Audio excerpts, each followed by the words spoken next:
Good to see you, everyone. Everyone made it with a time change. Yeah, even with the time change, y'all made it. It only took. Did you change the time for me? We did, MJ, because nice. we really wanted to have you in here. And I honestly, I'll probably circle back to that and ask you questions about that and how you manage your time and stuff here. Yeah, that's I'm sure I asked you to change the time for me, but I forgot that I did that. But yeah, thank you. I appreciate it. Oh no, it's great. That's why it's so exciting to see you all here already, because like this is a great conversation, one that we really wanted to have. And we like the consistency of IML. We're always first and third Thursday. We're always at 10, but for MJ, we make exceptions. Yeah. Yeah. Well, thank you so much for joining, everybody. A little bit of our typical housekeeping as we get started here. I'm Peyton Warren. I'm a strategist at the industrial marketing agency Gorilla 76, and I'm one of your IML hosts. If this is your first time here, IML is a dedicated community for you, for industrial marketers. We gather live twice a month, like I was just saying, to share learnings, talk about what is working, what is not, and maybe give each other a little bit of a leg up to make life just easier, because we know it's hard, especially for most of us being single marketer teams. So we're here to improve ourselves, improve our companies, and get results, really. Housekeeping about IML, if it's your first one, we love the cameras. We love the chat. Everyone's already commenting in there. You're going to give me a run for my money to keep up with this. And we also love when you mute when other people are talking so that everyone can get the most out of the session. Okay, that's it for housekeeping today. With that, it's time to jump in. So welcome to Industrial Marketing Live, to the crowd that's already here in person. We're super happy that you are here, and thanks for joining us. In this session, we are continuing our vendetta, quote unquote, against trade shows. No, against bad trade shows, Peyton. Against is a really maybe strong way to say, like, we're continuing our vendetta to rethink how we trade show.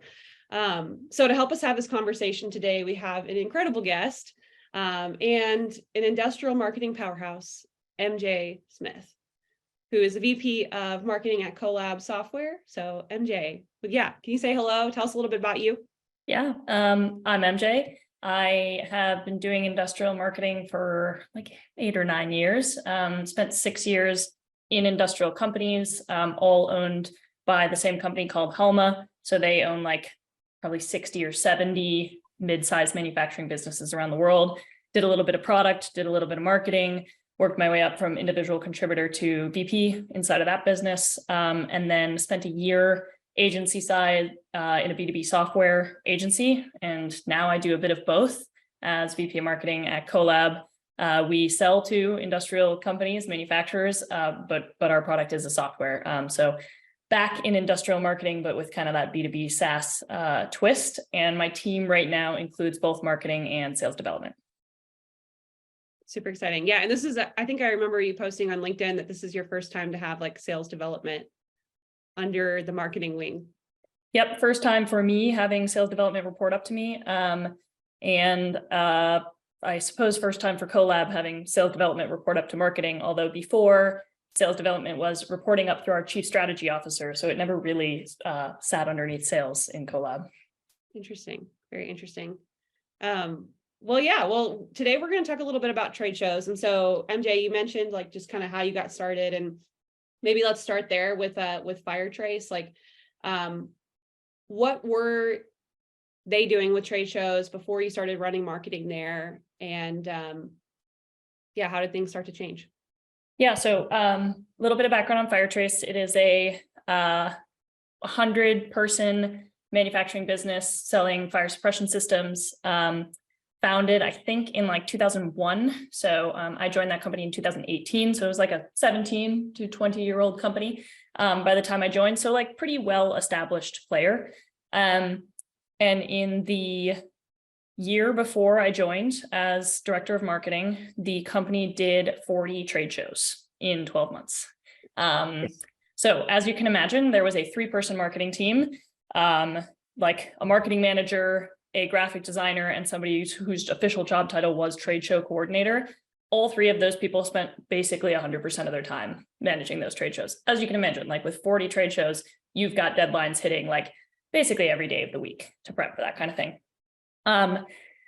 The MJ, CEO, was that the main marketing strategy for Firetrace at that time? yeah, and frankly, like, and we can talk about this a little bit later when we talk about how CoLab approaches trade shows, but like trade shows did fuel a lot of Firetrace's early success. Like our Midwest regional sales manager, who closed by far the most business of anyone, well, with the exception of a single person who ran huge strategic OEM accounts, but by far the most business via distributors of anyone in the company, like would tell me without a shadow of a doubt, like this company's early business was built off the back of IMTS. And I believe him 100%. Sure.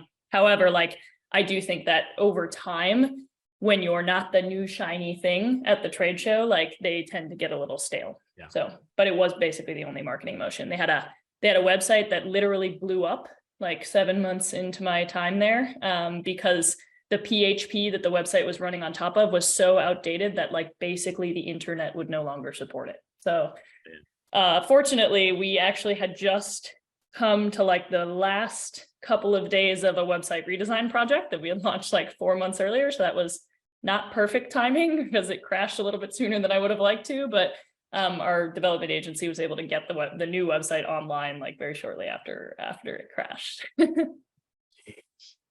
Talk about stress. But the CEO of that company, Firetrace, brought me in large part because the marketing team was 100% focused on these trade shows, and he wanted to see a lot more product marketing and product management. And within the Helma Group, which owns Firetrace, I had kind of established a successful track record of product marketing and product management. So I came in, and as I posted on LinkedIn in my little promo post for this event, I came in and we cut our trade shows from 40 to 4 in a year. So we cut back by 90%. And I mean, that allowed us to invest in all sorts of things, but the number one thing that moved the needle was getting everybody's time back to actually do product marketing and product management. And really this business like hadn't had true product management for the entire lifetime of the business. So there was like a number of problems that were building over the years when you don't have product management. Like, for example, we weren't thinking about how many units of our products that we were going to sell compared to what the minimum order quantity of the main components that go into those units were. We were not comparing those two things. So we would chronically overorder parts and we would have huge inventory. Or like we would have on our price sheets, like our catalog of products, our product line, 4 different versions of the same product. And some of them were quite high margin and some of them were quite low margin. And obviously you want to be selling more of the high margin and less of the low margin stuff.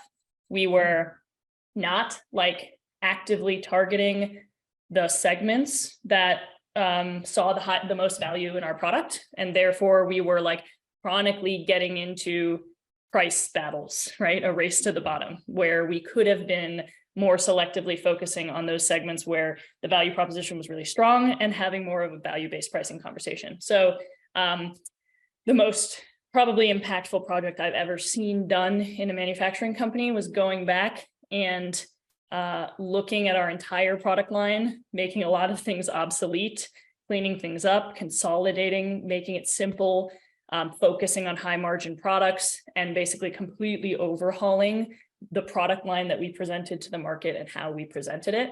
That happened over the course of about 7 months. And it was like a huge group effort between myself, the marketing team, the engineering team. Like I was back and forth between my cubicle and the engineering team's cubicles like all day. Like I literally might have logged like 5,000 steps a day, just walking back and forth. What does this mean? What is it? Why do we have this part? Right. Peeling back everything that was happening. And then production, right? Like we had to release new drawings to production and a lot of times new bills of material. And like they had to change their work instructions, and then sales, right? Sales had to be offering, a new product range to the market. And I know this is kind of long-winded, but at the end of all of this, after about 7 months, we launched kind of our brand new product line. And in the next 12 months after that, we dropped $1 million gross margin dollars, not revenue dollars, straight to the bottom line. Most impactful manufacturing project I've ever worked on. Would not have happened if we were trying to keep up with 40 trade shows. What was that conversation like with leadership to, you come in as a new marketing leader? How'd you make that conversation happen with leadership on the sales side to cut that back, right? If they're like, we've built this whole business on trade shows, now you're telling us we have to get rid of trade shows. What was that like? There wasn't like a lot of pushback from leadership because, as I said, the CEO had brought me in because he believed deeply in product management and product marketing. So like the only way that I could have failed him was just not doing the product management and product marketing. I think everybody is always scared to stop going to so many trade shows because if that's your only marketing motion that you've ever done in your company's history, like you think that the faucet's going to turn off if you stop going to them. Yeah. And so in a lot of ways, it was sort of a leap of faith, but our revenue was not really impacted by that. And even if it was, the amount of gross margin dollars we generated from the product management project way offset anything that would have been lost by not going to a couple of these trade shows. How did you pick the 4 that you're going to stay with? Because you didn't cut, like it'd be pretty easy to say, we're going to cut all of them, but you decided to keep a couple of them. So why did you pick the 4? Yeah, so we had back to the idea of like, you need to sell to the segments that see the most value in your product. We had 4 strategic segments and I think we picked like 1 show for each segment. Then we did like pseudo attend a 5th one, which was a fire industry show, but we didn't actually book a booth. We just rented a conference room and invited all of our distributors that go to these shows anyway to like come to basically an educational presentation about our new product launches and the direction of the company and take Q&A. So we didn't, the only reason we were able to get a conference room is because our sister company was exhibiting and they booked it for us. So it was a little bit cheeky, but everybody wanted to do that the following year. They're like, you mean I can get in front of all my distributors without buying a booth at this show? So yeah, that was like our 5th one. So we didn't miss out on that opportunity to get in front of a lot of customers quickly either. Customers, in this case, meaning distributors, not end users. The pushback that I've heard from folks cutting trade shows is that like they are concerned about repercussions a little bit of just, especially if it's like associations or things like that, just like the relationships. So I'm curious, like obviously cutting 36 out, that's a lot of associations to maybe upset. So were there any sort of like negative relationship outcomes you guys had to mitigate afterwards, or like how did you kind of smooth things out? Yeah, that's a good question. I probably did not have as close of a relationship with any of the trade associations as most marketing managers do. I don't think in the end that it impacted our ability to deliver the results we wanted to. However, I think if a trade association is going to sever a long-term relationship with you because you don't attend their trade show, I would sort of wonder like if that's a healthy move for their business as well. And the ones that I went on to have relationships with made an effort to like meet me where I was at. That's good. It was not a risk I even anticipated, though, to be completely honest. Yeah. So we had a question come in from Jared, who said that they've gone away from doing booths at larger trade shows and have opted to walk. Jared, do you want to unmute and kind of ask your question there, what you're thinking? Yeah, we've moved away from doing the expensive trade shows as a smaller company, and we'll still send people to the bigger ones, but we've put more of an emphasis on presenting or having like a tabletop or a small booth at small, very specific shows. For instance, we just were at a Air Force corrosion conference, so highly specific, targeted audience of a bunch of engineering type people. So just kind of curious on any ideas to really capitalize on doing those type of events that are very low cost, low volume, but highly targeted. Yeah, so we did 2 at CoLab in Q4 of last year. Both of them, I would say, fit that description. One fits that description exactly. It was like a very hyper targeted user conference for a software that we are quite adjacent to, and there's probably 400 people total that go to it. We like a lot of these really small niche conferences have speaking opportunities like baked into their offering, right? That tend to be super affordable. I think it was like $2,000 extra to have a speaking slot. And people are there for the speakers, like that's why people go, especially to a small user conference like this, that's why people go. So if you can't get a speaking slot, it's like the speaking slot's like 50% of the value, maybe more, right? So I love that approach. I think it's really cost effective. I think you like on a percentage basis tend to rub shoulders with like a way higher percentage of people that are actually relevant. Whereas at these big shows, like they're very exciting, but like 1 out of every 10 people that come up like might be relevant to you and the other 9 might be like just poking around, right? So yeah, I love that strategy. I love the idea of getting speaking slots, and for certain shows where the show itself does not always organize like the nighttime events, I think it's quite good to like, if you know enough people, rent out a little brewery, like invite people to have drinks afterwards and just build relationships with people. Awesome. So speaking of CoLab, and you kind of mentioned how things were in Q4, how are you guys thinking about trade shows there? Is it a little bit more of the same of what you did in Q4, or are you thinking even more differently now? Yeah, so first of all, trade shows have been really, really good for CoLab. We have it's like definitely one of our core sources of pipeline. And like, to be completely honest, we haven't done anything really out of the box with any of them. So like, yes, we got the speaking slots in both of the ones we did in Q4, but like the traditional, we set up a booth, people came by it, we talked to them, we got them excited about CoLab, that turned into an opportunity. Like that actually does work for us. And I do think that part of it is that CoLab is new and exciting. Like CoLab was founded in 2017. And CoLab was like a 10-person company probably until like 2019. So we're like very new. And like the people we send to these shows, and I think this is not trivial, go there with a ton of energy. And I think that, that energy is magnetic. And so just simply being there, being new and having a lot of energy and speaking worked really well for us in Q4. What are we going to do differently in the trade shows that are coming up this year? In 2023, we will do like 6 shows. In 2022, we only did the 2. We increased from 2 to 6 because the 2 last year worked really well. We're trying to do speaking again. We will probably do some like after hours events that we're sponsoring at some of the shows that we're going to. Whenever we speak, we always have like a way to have a follow-up that is digital. So like we will put on the speaker slide QR codes to various content offers that are relevant to the presentation that was just made. Lots of people scan those. And then they fill out forms on your website, they grab other content offers, and then you can continue to like nurture that relationship digitally after the show. Obviously, some of these things just turn into fast moving opportunities.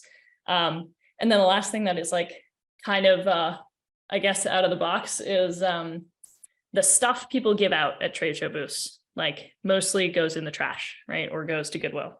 What we found is the stuff that doesn't go in the trash tends to be stuff that you make to give to people's kids and grandkids.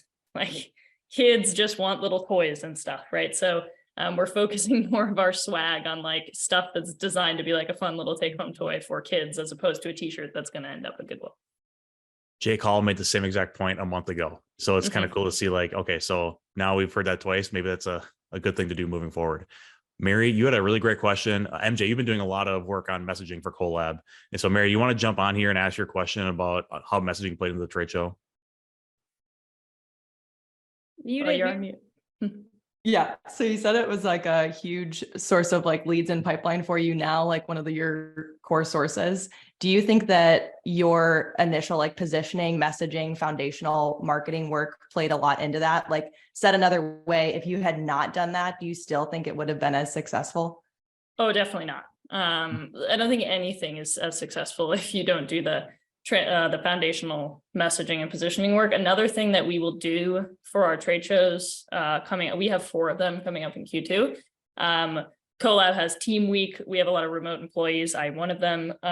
So everybody comes who is remote to the office for a week. It's going to happen the first week of April. I'm running a session where like I'm going to tell everybody, you know, who's never been to a trade show before, perhaps on behalf of CoLab, like these are some things you should think about when you're at the show. And then everybody has to role play what happens when somebody walks up to you and goes, so what does your company do?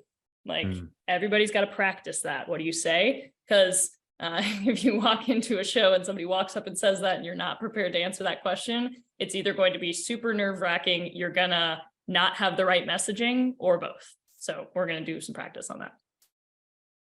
That's such a great idea to do the role playing. And it's always so uncomfortable and awkward, even when you're doing it and everyone's in a good spirit about it. It's hard, but it will really make you stronger. I had kind of to dovetail off of that, I had a question about just like the team that you said that the team that goes to these shows has really high energy. They're like raring to go. Who all is involved in trade shows at CoLab, and like how are y'all organizing this to like execute really well?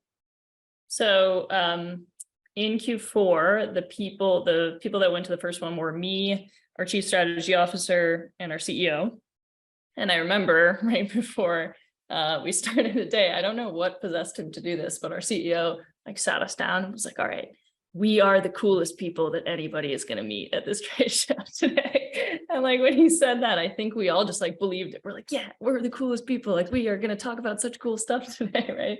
And it just like really worked. I mean, that's like something that I'm like might put into CoLab's brand guidelines someday. Like go with the energy that you're the coolest person that anyone's going to talk to today. Like you're talking about the coolest, most interesting technology. The second trade show was one of our product managers, now a solutions engineer, a customer success manager, and our CEO again, who spoke at that one. So we do like try to get a wide number of different people from across the company, like exposure to these, because the other benefit of a show, especially some of these conferences that have a lot of talk tracks, where you can understand what's going on in other parts of the industries. The benefit is that your team learns really, really quickly just by being there. Like, first of all, you're going to have, 40 customer conversations when normally that might take 12 months to do. And second, you can hear about, you can go to the competitors talk, you can go to, partner talks and hear what they're doing and what's on their roadmap often. And so we're going to be getting product managers down there. We're going to be getting SDRs.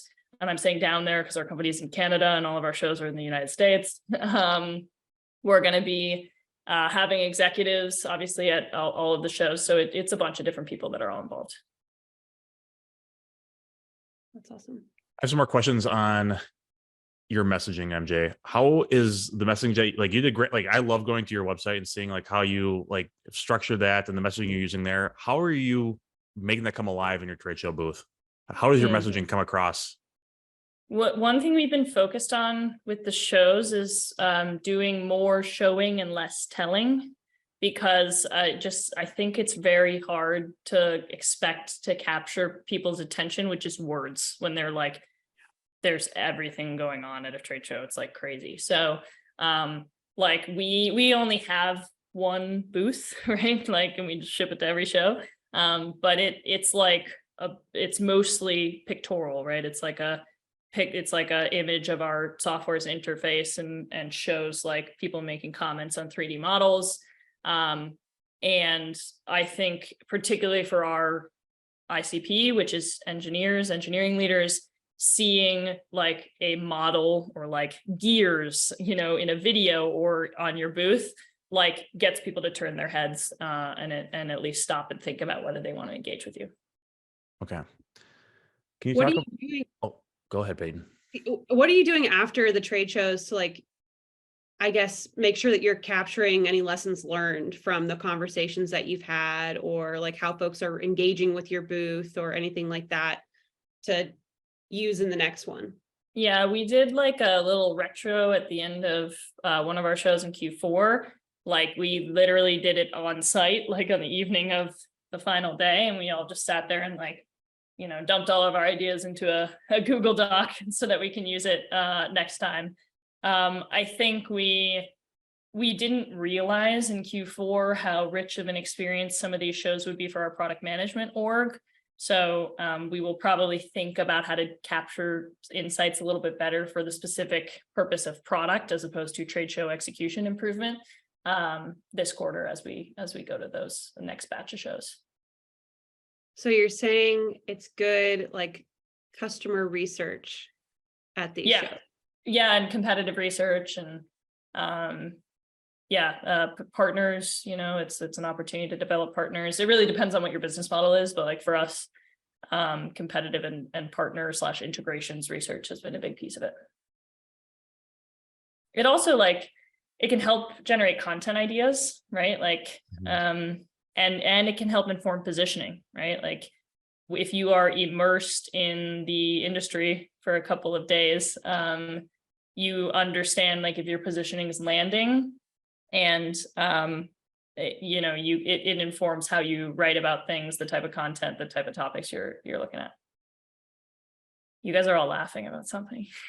Oh, it's just the chat is just so hard to ignore sometimes. We're not laughing at you, MJ. We're laughing with you. Yeah, Okay. I was accused of leading the witness with my question. Okay. Research. But, MJ, can you talk about your strategy with your speaking engagements? Because I feel like we've been talking like this show and then our previous show with Jay Call, we've been talking a lot about like how to make your trade show booth experience really good, but we haven't really talked a lot about the speaking side. And I think that's like a whole nother, like they work together obviously because they're happening at the same time, but how are you using the speaking engagement as a part of the strategy? Okay, so if there was any doubt, making the presentation for the speaking engagement is the most challenging and strategic thing you will do for the show, 100%. It's like we try to make presentations that like people would pay to go see, right? And I'm like, they kind of are paying to go see it, right? But like, we obviously pay to be able to present, but a lot of people that are presenting, frankly, during some of the same time slots as you, are people that were asked to present on merit and are not paying for a slot to present. So like your content needs to be compelling enough that someone would choose to come go to your sponsored talk over some of those talks where the person was just frankly invited because they're, you know, amazing, right? So that's a high bar. Like the whole talk has to be really well architected, to be a story, to be memorable, to not get overly technical, which always is a challenge with engineering products. And then like the biggest hack, I believe, is literally workshopping your title until it is like the best title ever, because people look at the agenda and the title is all they see. So like it needs to be, your title has to be a hook. And that could be the difference between 8 people showing up to your talk and 45. And that's a big lever on your return on investment for the show. How do you view the content of the talk? Like, I'm assuming you're not going there trying to sell CoLab in your talk. No. So like, what is that? How do you approach that? Like, what do you want to say? What do you want? What is your goal with the speaking engagement? Yeah, it depends on the audience. So like some of our shows are super technical audiences, like the product lifecycle management software administrator, right? Like, or the CAD administrator, right? And these people go to these shows because they want to know what's going on with the CAD and PLM landscape. Like a lot of the talks they're going to be going to are from product managers at the PLM and CAD companies, right? Like what's on the roadmap? Like, are you going to fix this burning problem that I'm very annoyed by, right? Okay. So like, how would you engage that type of audience? That would be a little bit different than like, we also went to like an automotive leadership summit and our CEO spoke about like engineering effectiveness, like how to make your engineering team, like why effectiveness is more important than efficiency, and like all the places effectiveness, all the levers on effectiveness, and all of the places that how it kind of impacts your business. Later this year, we're probably gonna release like a big point of view piece on like agile for hardware versus stage gate. And like, frankly, our point of view is that manufacturers will never not do stage gate, because it's not software. At the end of the day, you cannot unship something in manufacturing. And so like, we're going to talk all about how like, you're never going to get away from stage gate. So how do you make stage gate more agile? Right. And we're going to publish a whole piece on that. We'll probably give talks on it, but like, that's interesting, right? Like an engineering leader would want to come to that talk. So think about the audience and tune up and down how technical or sort of like leadership pie in the sky focused you want to be based on the majority of people that are going to be there. So really, you kind of see it as like an extension of your demand gen program. Yeah, totally. It's I mean, I really wouldn't think of it any differently than a webinar, right? Yeah, totally.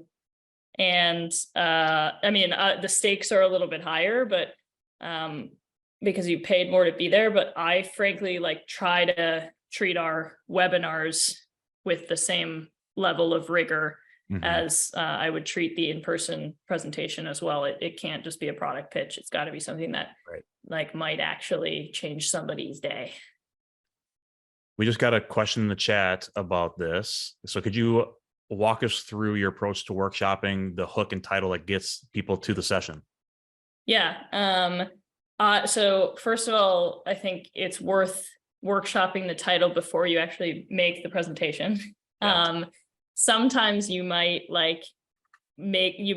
workshop the title a little bit, make the presentation, go back, workshop the title again. So like, I think there's some flexibility here, but I think the best hack is just like literally force yourself to write the title like 10 or 20 different times. And I think it can be actually useful to put a timer on, like FigJam is a tool we use for a lot of brainstorming. It's made by Figma, but basically it's like a digital whiteboard, but they'll let you put a timer in the top right-hand corner of the whiteboard. So you get like 3 people, you set the timer for 5 minutes, everybody's got to write 8 title options, and then you all kind of figure out which one you like the best. If you want to, you can do title and then write a short description and kind of workshop the description and do both those things before you actually build the presentation. Oftentimes the organizer is going to ask you for a description anyway. But it's just like with any copywriting, try to write the title and description at like an 8th grade level, if you can, which is really hard. We're super technical products. Like you're going to always get like, whatever, those little tester things are always going to tell you you're at a 12th grade level, because you just can't avoid saying the word product lifecycle management or whatever the equivalent is for you. But yeah, I think it's really worth doing a ton of work and like really look at that conference pamphlet as a marketing document, and market the heck out of your session. Yeah, everybody gets one. You show up there, they put them in a bag. It's like on the back of your little badge, all that information is there being read over and over and over again. So even if they didn't attend your session, they might feel afterwards, if they heard about it, they might be able to go back, follow you on LinkedIn, connect with your company on LinkedIn, and feel maybe a little bit of FOMO for missing it, Yeah, well, and the cool thing is, if you put a ton of effort into making like a killer presentation, there's no reason you can't only give that at the trade show. Like you can just give it as a digital keynote like 2 weeks later, right? And it doesn't take any extra work from you. And if you have a really good presentation and you really invest in it, like maybe you go get some like original research so you have great data. I've seen people present data at these things. Like even at a marketing show, I saw someone present like a lot of data and charts. People love that kind of stuff, right? And people take pictures of the slides, especially the ones with data on them. So like if you spend a bunch of money, go get original research done, you could give that presentation at every single conference for like 3 years and people would still think it was amazing, right? So I think it is worth thinking about, like, maybe we invest in making like the greatest conference presentation ever once, and we can get a ton of mileage out of that versus making a new one for every conference, but we get very little mileage out of it. We had another question come through in the chat from Alyssa, who's running as Andrew today. Alyssa asked about what you do like before the shows for marketing, like how you're sharing about the fact that you're going to be somewhere, or like, are you promoting it? How are you promoting it? That sort of thing. Yeah. I don't think we're best in class at this, if I'm honest. Like, I think Hadinas did a really good job promoting the Industrial Marketing Summit at Content Marketing World. Like, and what I noticed that they did was they just posted about it like all the time, constantly, like on social. And I was speaking to them about it at the conference, and they were like, oh my God, like 3 months before the conference even happened, our social media coordinator was like, this is terrible. I literally post about this every second. And I was like, that's interesting, because from my perspective, as someone in your target audience, it was like just the right amount that I was like, oh yeah, they're really taking this really seriously, you know? So I think it's like very easy to think that you're overwhelming your ICP with like the same message again and again and again, but you're actually not. And then the other piece of it is just like email, you know, like a lot of people that you want to meet with at the conference are in your email list, and you just want them to come by, and it doesn't need to be anything fancy. Just make sure you get the word out, maybe send a couple of emails because people don't read every single email. The last thing we do, well, this is new for us, is the way we like attribute opportunities from a trade show is sales gets credit if the meeting was booked before the show to happen at the show. Marketing gets credit if the meeting is booked at the show, which is an incentive to sales to actually like book meetings before the show. Because like otherwise nobody's going to book meetings before the show. It's just like an afterthought. Everybody always says book meetings at the show, book meetings in advance. Nobody actually does it. So find a way to incentivize that. How do you know your trade show was successful? I mean, like we measure opportunities from the trade show, but like there's other things that also make it successful that are not like such a direct measure like that. So I've mentioned a couple of times product and also partnerships. Like you can have really valuable conversations that are not sales conversations. And I do think it's worth like leaving room for yourself to not be like 100% tied to just an opportunity metric. Mm-hmm. I also think that's a good reason that executives should go to shows, because then they can feel it in person. So we're going to have at least one executive at every show. It's a great use of their time. Yep. More executives in front of customers is always good. Like, it's a very challenging question, but like if you ask a lot of companies, like when's the last time each member of your executive team spoke directly to a customer? Like that can be a little bit eye-opening.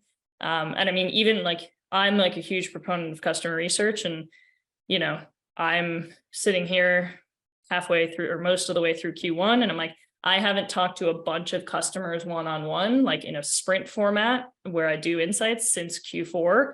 And I'm like, okay, I got to do that. I got to make that a priority again in Q2. Because if somebody asked me right now, I'd be like, it's been like 10 weeks since I talked to a customer. I have talked to like 1 or 2 customers this quarter, but not with the specific intent of gathering insights. So I'm like self-conscious about not having talked to a customer in 3 months. Like a lot of executives haven't talked to a customer ever since being at their company.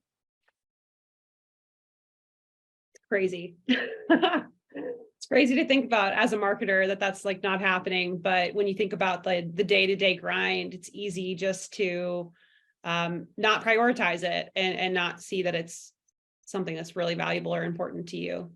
Yeah. I mean, like, and some functions, like you just think, oh, this person doesn't need to be in front of customers. Like the most obvious example in most companies being the VP of finance, but like, why wouldn't the VP of finance benefit from being in front of a customer? And in fact, like I always say, marketing and finance are 2 sides of the same coin. They are 2 sides of the strategy coin. Marketing is the input to strategy. Market insights go into strategy, but before you finalize a strategy, you're going to run that through a financial model and make sure that the strategy makes sense from a P&L perspective. So like the finance leader is always going to touch your strategy. And so like, why would you not want that person in front of a customer at least every once in a while? Like, I'm not saying they have to do it weekly or even quarterly, but if they do it twice a year, I think your strategy is going to be better for it. Well, I'm happy to take some more questions from the crowd. Brendan, don't want to cut you off either, but I think we're at a good spot here to kind of circle back. And one thing we really like to do in IML is at the end, like we've obviously talked about a lot of different things. We want to kind of recap maybe something that's the most important or most actionable thing out of the conversation today. So put you and Brendan on the spot, MJ, to ask you, what is one lesson that you hope folks will take away from this conversation today? A couple for me are, it's when it comes to trade shows, should I invest in them? Should I not? Some of the non-obvious questions you should be asking are not just what are the dollars that we're going to spend on this trade show and how many dollars are we going to get out, but also how much time are we going to spend here and what is the opportunity cost for the time people are going to spend organizing this. In the case of the Firetrace example, the opportunity cost was doing an enormous product management project that had a much bigger impact on our P&L at the end of the day.